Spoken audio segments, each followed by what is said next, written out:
పురా వాల్మీకినా ప్రోక్తం హనుమన్మంత్రముత్తమం సంక్షేపత ప్రవక్ష్యామి శృణు నాన్యమనామునే.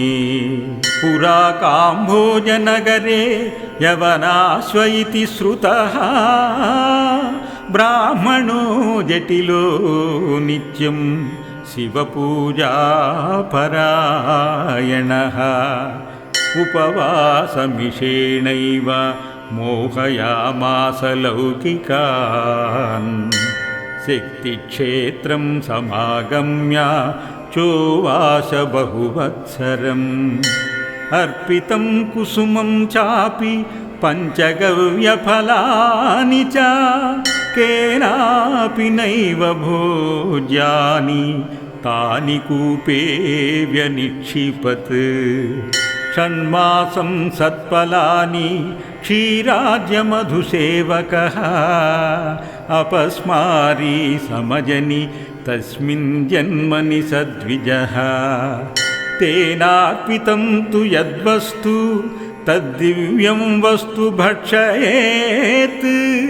యస్సత్యం చేత్ ప్రసాదంత మపస్మారే సజాయతే.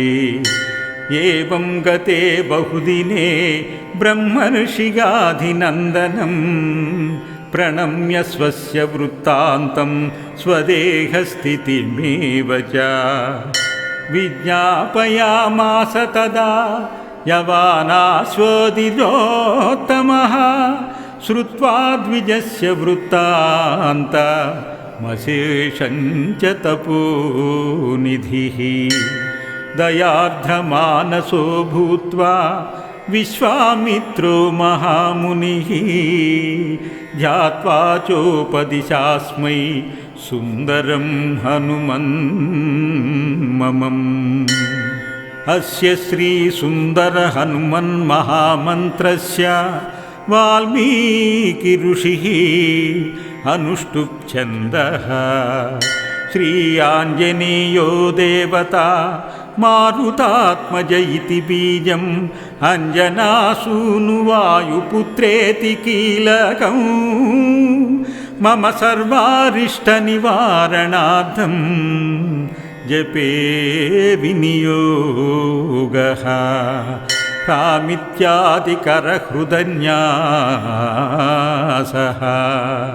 బాలార్కాయుత తేజసం త్రిభువన ప్రక్షోభకం సుందరం సుగ్రీవాది సమస్త వానరగణై సంసేవ్య పాదాంబుజం. వాదేనైవ సమస్త రాక్షసగణాన్ సంత్రాసయంతం ప్రభు. శ్రీమద్రామపదాంబుజ స్మృతిరతం ధ్యాయామి వాతాత్మజం. ఖడ్గం ఖడ్వాంగశైలద్రుమ పరశుగదా పుస్తకం శంఖచక్రే పాశం పద్మం త్రిశూలం హలముసలటాంతంకశక్షమాలాః. దండాహీకుంతఘంటాభయ కులిశవరాన్ పట్ట సంచాపబాణౌ. కేటౌ ముష్టిం ఫలం వా డమరుమపి భజే బిభ్రతం వాయుసూనుం. హనుమానంజనాసూను వాయుపుత్రో మహాబలః. కపీంద్రపింగళాక్షశ్చ లంకాద్వీపభయంకరः. ప్రభంజనసుతో వీరः సీతాశోకవినాశకः. అక్షహంతా రామసఖో రామకార్యదురంధరः. మహౌషధిగిరేర్హారీ వానరప్రాణదాయకः. వారీశతారకశ్చైవ మైనాకగిరిభంజనः. నిరంజనోజితక్రోధः కదళీవనసంవృతः. ఊర్ధ్వరేతా మహాసత్వా సర్వమంత్రప్రవర్తకः. మహాలింగప్రతిష్ఠాతా भास्यकृज्यपतां नरः शिवध्यानपरो नित्यं शिवपूजापरायणः सप्तविंशतिसङ्ख्याक नेत्यानि श्रीहनुमतः पठान्नामन्यसौ विप्रो नियमेनाप्यतेन्द्रितः तेन शान्तिसमभव दीपस्मारस्य धीमतः बहुकालं हनुमन्तं ध्यानं कुर्वन् प्रपूजयन् यवनाश्वो महाविप्रः श्लाघ्ये काम्बोजपट्टणे पुत्रमित्रकलत्र्यादैः परिचारकबन्धुभिः इह भुक्त्वा किलान् भोगा पूज्यपुण्यफलार्जितान् आञ्जनेयप्रभावेन विष्णुलोकमवापसः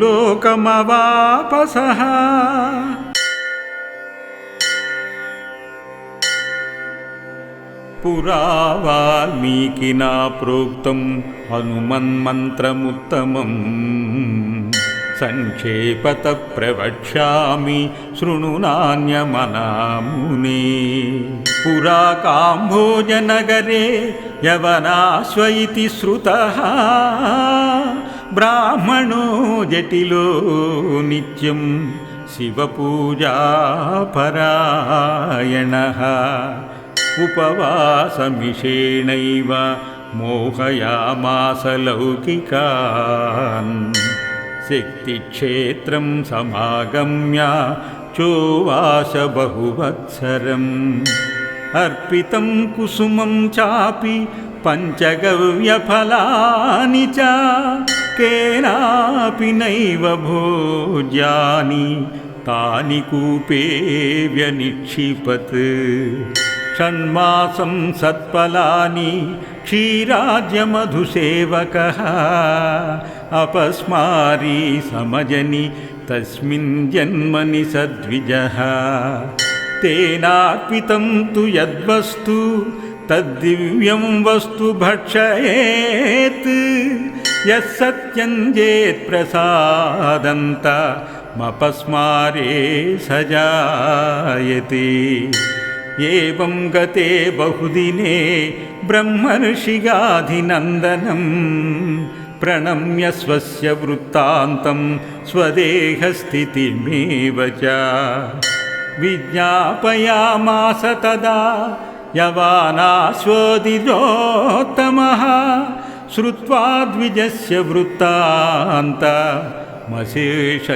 च तपोनिधिः दयार्द्रमानसो भूत्वा विश्वामित्रो महामुनिः ध्यात्वा चोपदिशास्मै सुन्दरं हनुमन्ममम्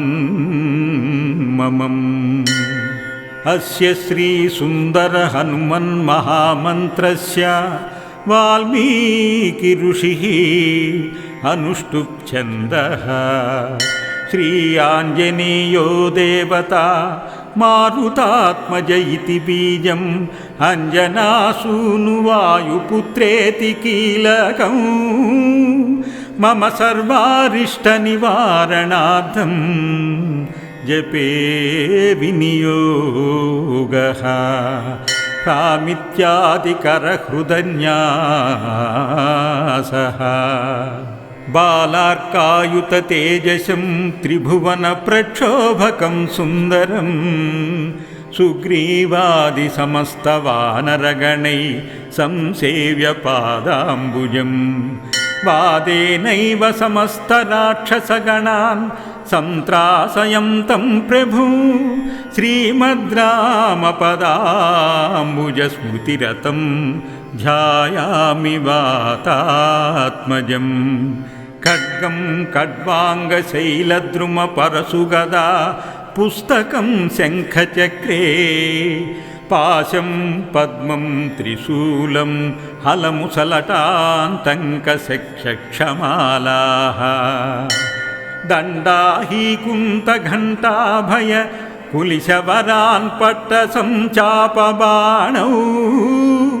केटौ मुष्टिं फलं वा डमरुमपि भजे बिभ्रतं वायुसूनुम् हनुमानञ्जनासूनु वायुपुत्रो महाबलः कपीन्द्रपिङ्गलाक्षश्च लङ्काद्वीपभयङ्करः प्रभञ्जनसुतो वीरः सीताशोकविनाशकः अक्षहन्ता रामसखो रामकार्यदुरन्धरः महौषधिगिरेर्हारी वानरप्राणदायकः वारीशतारकश्चैव मैनाकगिरिभञ्जनः निरञ्जनोजितक्रोधः कदलीवनसंवृतः ऊर्ध्वरेता महासत्त्वा सर्वमन्त्रप्रवर्तकः महालिङ्गप्रतिष्ठाता भाष्यकृज्जपतां नरः शिवध्यानपरो नित्यं शिवपूजापरायणः सप्तविंशतिसङ्ख्याका नेत्यानि श्रीहनुमतः पठान्नामन्यसौ विप्रो नियमेनाप्यतेन्द्रितः तेन शान्तिसमभव दीपस्मारस्य धीमतः बहुकालं हनुमन्तं ध्यानं कुर्वन् प्रपूजयन् यवनाश्वो महाविप्रः श्लाघ्ये काम्बोजपट्टणे पुत्रमित्रकलत्र्यादैः परिचारकबन्धुभिः इह भुक्त्वा किलान् भोगा पूज्यपुण्यफलार्जितान् आञ्जनेयप्रभावेन विष्णुलोकमवापसः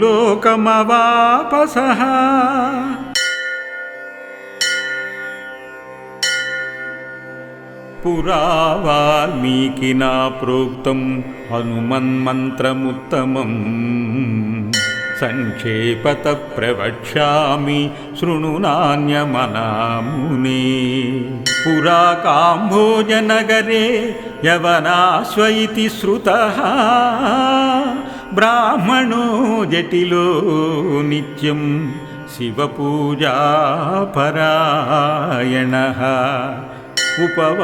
उपवासमिषेणैव मोहयामास लौकिकान् शक्तिक्षेत्रं समागम्य चोवाच बहुवत्सरम् अर्पितं कुसुमं चापि पञ्चगव्यफलानि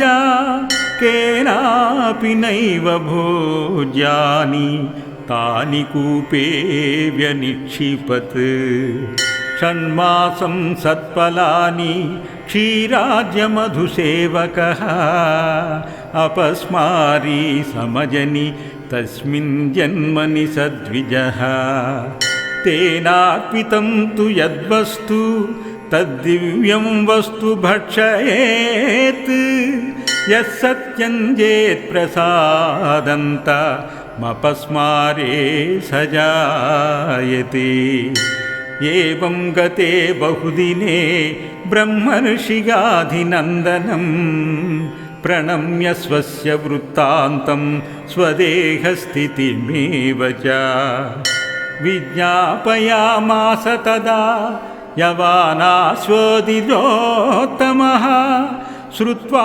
द्विजस्य वृत्तान्तमशेषं च तपोनिधिः दयार्द्रमानसो भूत्वा विश्वामित्रो महामुनिः ध्यात्वा चोपदिशास्मै सुन्दरं हनुमन्ममम् अस्य श्रीसुन्दरहनुमन्महामन्त्रस्य वाल्मीकि ऋषिः अनुष्टुप् छन्दः श्री आञ्जनेयो देवता మారుతాత్మజ ఇతి బీజం అంజనాసూను వాయుపుత్రేతి కీలకం మమ సర్వారిష్ట నివారణార్థం జపే వినియోగః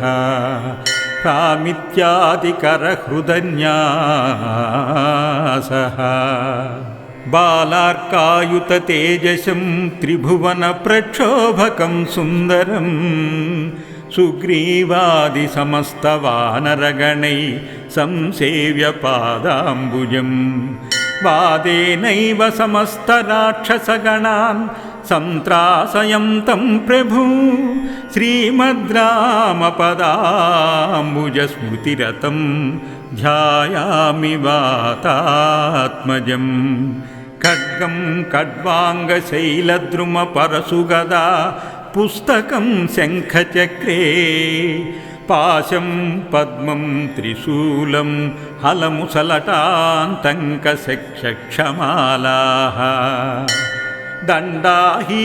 దండాహీకుంతఘంటాభయ కులిశవరాన్ పట్టసంచాపబాణౌ కేటౌ ముష్టిం పలం వా డమరుమపి భజే బిభ్రతం వాయుసూనుం హనుమానంజనాసూను వాయుపుత్రో మహాబలః కపీంద్రపింగళాక్షశ్చ లంకాద్వీపభయంకరः ప్రభంజనసుతో వీరः సీతాశోకవినాశకः అక్షహంతా రామసఖో రామకార్యదురంధరः మహౌషధిగిరేర్హారీ వానరప్రాణదాయకः వారీశతారకశ్చైవ మైనాకగిరిభంజనः నిరంజనోజితక్రోధः కదళీవనసంవృతः ఊర్ధ్వరేతా మహాసత్వా సర్వమంత్రప్రవర్తకः మహాలింగప్రతిష్ఠాతా భాస్యకృజ్జపతాం నరః శివధ్యానపరో నిత్యం శివపూజాపరాయణः సప్తవింశతి సంఖ్యాక నేత్యాని శ్రీహనుమతః పఠాన్నామన్యసౌ విప్రో నియమేనాప్యతేంద్రితః తేన శాంతి సమభవ దీపస్మారస్య ధీమతః బహుకాలం హనుమంతం ధ్యానం కుర్వన్ ప్రపూజయన్ యవనాశ్వో మహావిప్రః శ్లాఘ్యే కాంబోజపట్టణే పుత్రమిత్రకళత్ర్యాదైః పరిచారకబంధుభిः ఇహ భుక్త్వా కిలాన్ భోగా పూజ్య పుణ్యఫలార్జితాన్